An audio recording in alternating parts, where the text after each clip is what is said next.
Defense Secretary Delfin Lorenzana on Thursday said, the Philippines is unlikely to acquire Lockheed Martin F-16 jet fighters for its multi-role fighter or MFR program for now due to budgetary constraints.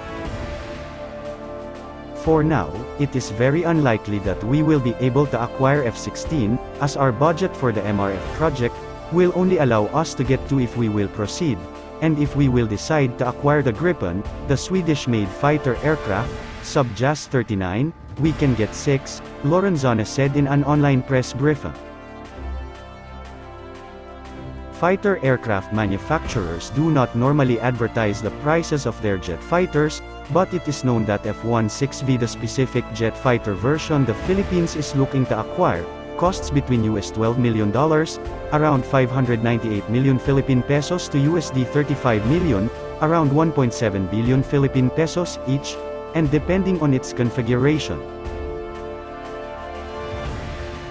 Lorenzana made this comment when asked whether the F-16 fighter aircraft is the top pick for the country's MRF program, after pictures of him trying its simulator during his visit to the United States last week appeared on social media.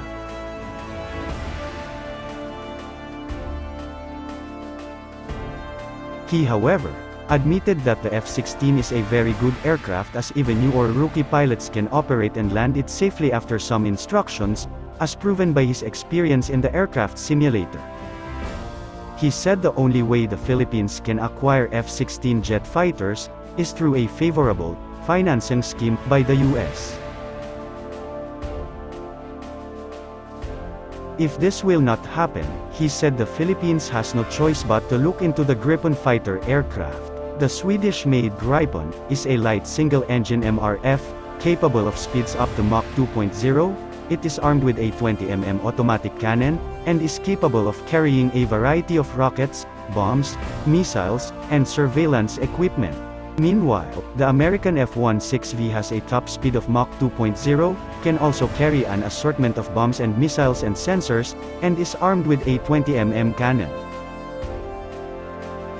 The MRF is part of Horizon 2, of the Armed Forces of the Philippines Modernization Program, slated for 2018 to 2022, which aims to acquire more equipment for external defense. Any aircraft that will be selected must be able to integrate with existing radar systems that have a range of around 250 nautical miles. Once these MRFs are acquired, the Philippine Air Force, with the help of these radar systems, can be deployed to determine whether the aircraft flying in Philippine airspace is friendly or hostile. This proposed MRF are expected to augment the existing fleet of 12 South Korean-made, Mach 1.5, capable F-50PH jet aircraft acquired from 2015 to 2017 by the PAF, as its first supersonic aircraft after the decommissioning its Northrop F-5 jet fighters in 2005.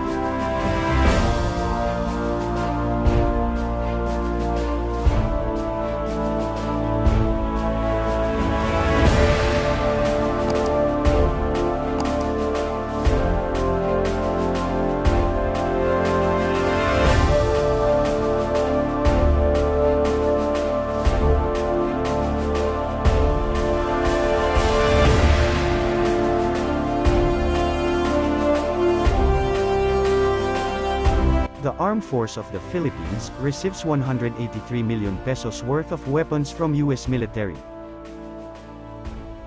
The U.S. also assures continuous support for the Philippine military, despite the strain in the relationship of the two countries.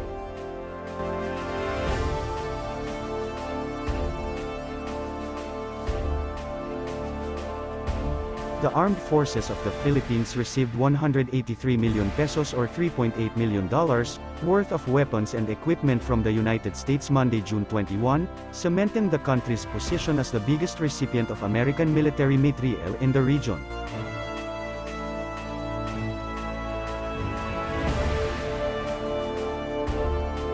Officials from the Joint United States Military Assistance Group Philippines delivered the weapons Monday at Clark Air Base, Pampanga, according to the U.S. Embassy in Manila.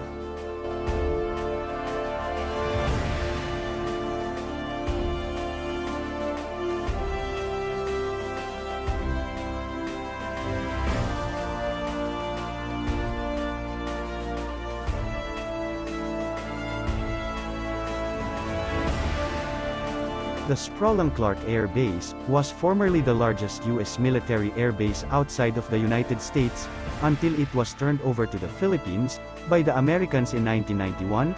Clark Air Base is now under the Philippine Air Force.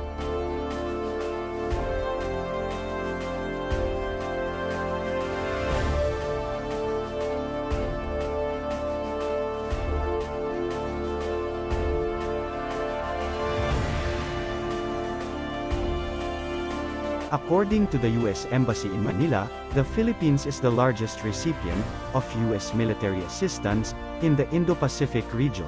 The country has already received more than 48.6 billion pesos, $1 billion, worth of security assistance from the U.S. since 2015.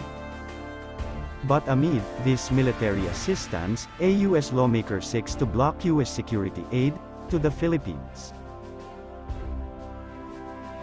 On June 15, Pennsylvania's 7th Congressional District Representative Susan Wild said she would reintroduce the Philippine Human Rights Act to the U.S. Congress, which sought to suspend the provision of security assistance to the Philippines until it has made certain reforms to the military and police forces and for other purposes.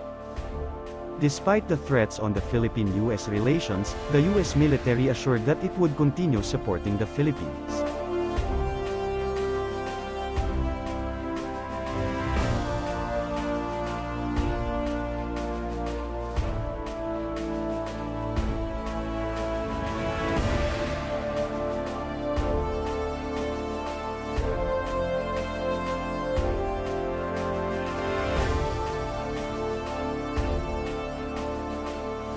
The United States will continue to support the armed forces of the Philippines' capacity-building efforts through joint training and key military equipment transfers.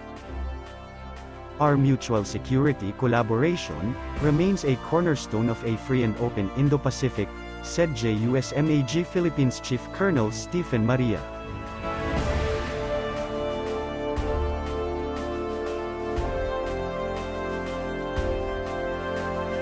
On February 11, 2020, President Rodrigo Duterte sent a notice of termination of the Visiting Forces Agreement or VFA to the U.S., but Duterte withdrew it in June 2020, the second time in November 2020, and for the third time on June 14, 2021.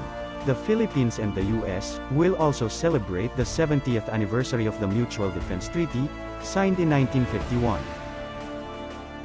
Kung nagustuhan mo ang mga ganitong video ay hinihikayat kitang mag-subscribe dito sa aking channel para ma-update kita pag may mga bago akong i-upload na video kagaya nito. Ako ang inyong kapatid sa isip at sa salita, ako si Red Mata.